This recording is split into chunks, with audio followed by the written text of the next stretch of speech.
ಸತತ 3 ದಿನಗಳಿಂದ ಚಿನ್ನ ಮತ್ತು ಬೆಳ್ಳಿ ಬೆಲೆಯಲ್ಲಿ ಭಾರಿ ಇಳಿಕೆ ಆಗ್ತಾ ಇದೆ. ಆಲ್ರೆಡಿ ಯಾರೆಲ್ಲ ಹೂಡಿಕೆ ಮಾಡಿದ್ದಾರೋ, ಯಾರೆಲ್ಲ ಚಿನ್ನ ಪರ್ಚೇಸ್ ಮಾಡ್ಕೊಂಡ್ಬಿಟ್ಟಿದ್ದಾರೋ, ಈಗ ಅವರು ಕೆಲವರು 1,72,000ಕ್ಕೆ 10 ಗ್ರಾಮ್ ಚಿನ್ನವನ್ನು ಖರೀದಿ ಮಾಡಿದ್ದಿರಬಹುದು.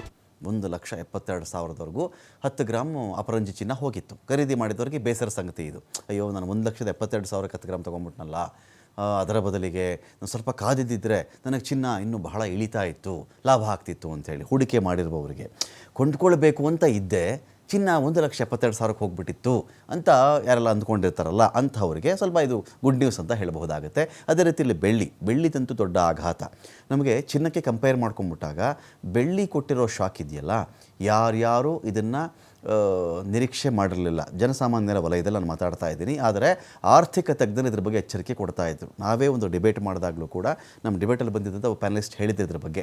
ನೋಡಿ, ಹಿಂದೆ ಈ ಥರ ಬೆಳ್ಳಿ ನಂಬಿಕೊಂಡು ಅನೇಕರು ಇದೇ ರೀತಿ ಬೆಳ್ಳಿ ಮೇಲಕ್ಕೆ ಹೋಗ್ಬಿಡುತ್ತೆ ಅಂತ ಹೇಳಿ ದುಡ್ಡು ಹಾಕಿಬಿಟ್ಟು ಮನೆ ಮಠ ಕಳ್ಕೊಂಡು ಬೀದಿಗೆ ಬಂದುಬಿಟ್ರು.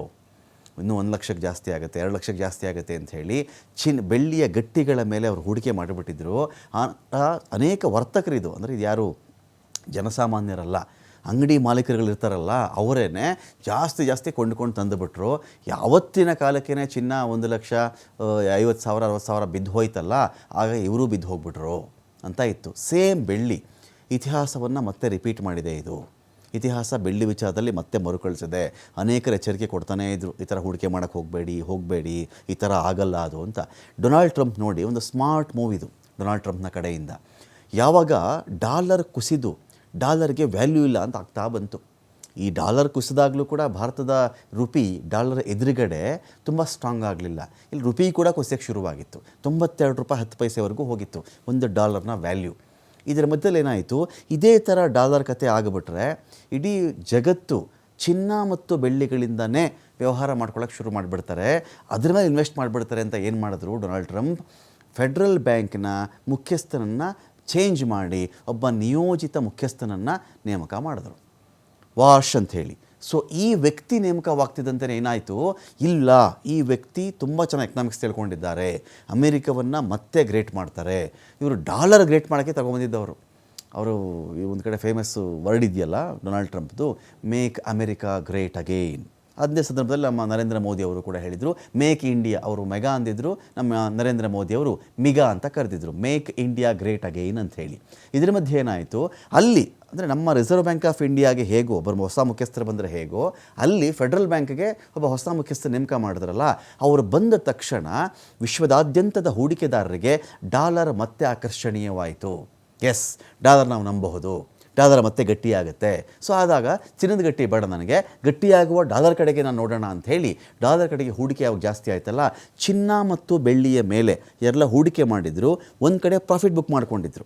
ಸಪೋಸ್ ಈಗ ಒಬ್ಬ ವ್ಯಕ್ತಿ 5,000 ರೂಪಾಯಿ ಗ್ರಾಮ್ಗೆ ಚಿನ್ನ ತೆಗೆದುಕೊಂಡು ಅದು 17,000 ರೂಪಾಯಿ ಆದಾಗ, ಇನ್ನು ನನಗೆ ಯಾಕೋ ಡೌಟ್ ಇದೆ, ಇದರ ಮೇಲೆ ಚಿನ್ನ ದಾಟಲ್ಲ, ನಾನು ಈಗಲೇ 5,000 ನನ್ನ ಹೂಡಿಕೆಗೆ ಟೋಟಲಾಗಿ 12,000 ಲಾಭವನ್ನು ಬುಕ್ ಮಾಡಿಕೊಂಡು ಮಾರಿಬಿಡೋಣ ಅಂತ ತೀರ್ಮಾನಕ್ಕೆ ಬಂದಾಗ, ಪ್ರತಿ ಗ್ರಾಮ್ ಚಿನ್ನಕ್ಕೆ ಒಬ್ಬ ವ್ಯಕ್ತಿಗೆ 12,000 ರೂಪಾಯಿ ಗ್ರಾಮ್ ಸಿಕ್ತು ಅಂದ ತಕ್ಷಣ ಏನು ಮಾಡ್ದ, ಅವನು ಮಾರಕ್ಕೆ ಶುರು ಮಾರ್ದ ಅಂದ ತಕ್ಷಣ ಏನಾಗುತ್ತೆ ಗೊತ್ತಾ, ಮಾರ್ಕೆಟ್ನಲ್ಲಿ ಚಿನ್ನಕ್ಕೆ ಕೊರತೆ ಇರಲ್ಲ. ಚಿನ್ನವನ್ನು ಹೋಲ್ಡ್ ಮಾಡಿ ಇಟ್ಕೊಂಡಿದ್ದ ಕೊರತೆ ಇರುತ್ತೆ, ಮಾರ್ಕೆಟಿಗೆ ಬರುತ್ತೆ ಚಿನ್ನ ಯಥೇಚ್ಛವಾಗಿ ಯಾವಾಗ ಮಾರ್ಕೆಟ್ಗೆ ಈ ಥರ ಬರೋಕ್ಕೆ ಶುರುವಾಗುತ್ತೋ, ಪೂರೈಕೆ, ಬೇಡಿಕೆ ಮತ್ತು ಬೆಲೆ ಅದು ಇಂಟರ್ ಕೋರಿಲೇಟೆಡ್. ಅದು ಮೂರು ಕೂಡ ಚಿನ್ನ ಜಾಸ್ತಿ ಆಯಿತು ಅಂದರೆ ಪೂರೈಕೆ ಜಾಸ್ತಿ ಇದ್ದಾಗ ಬೇಡಿಕೆ ಕಡಿಮೆ ಆಗುತ್ತೆ, ಬೇಡಿಕೆ ಕಡಿಮೆ ಆಗ್ತಿದ್ದಂತೆಯೇ ಬೆಲೆ ಕೂಡ ಇಳಿಯುತ್ತೆ. ಇದು ಚಿನ್ನದ ಕಥೆಯಲ್ಲಾಯಿತು. ಬೆಳ್ಳಿ ವಿಚಾರದಲ್ಲಿ ಏನಾಯಿತು, ಇದೇ ಒಂದು ಶಾಕನ್ನು ಕೊಟ್ಟಿದ್ದು ಚೈನಾ. ಬೆಳ್ಳಿ ಏನಾಗಿದೆ, ಬರೀ ಕಾಲಿಗೆಜ್ಜೆ ಕಾಲುಂಗುರಕ್ಕೆಲ್ಲ ಬರೀ ಬೆಳ್ಳಿ ನಾವು ಬಳಸೋದು.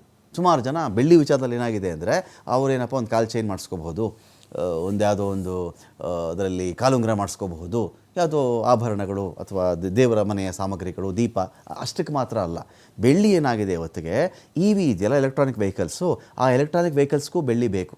ಪ್ರತಿಯೊಂದು ಕಾರ್ ರೆಡಿ ಆಗಬೇಕು ಅಂದರೆ ಹೆಚ್ಚು ಕಡಿಮೆ 50 ಗ್ರಾಮ್ ಅಷ್ಟು ಬೆಳ್ಳಿ ಬೇಕಾಗುತ್ತೆ ಅದಕ್ಕೆ.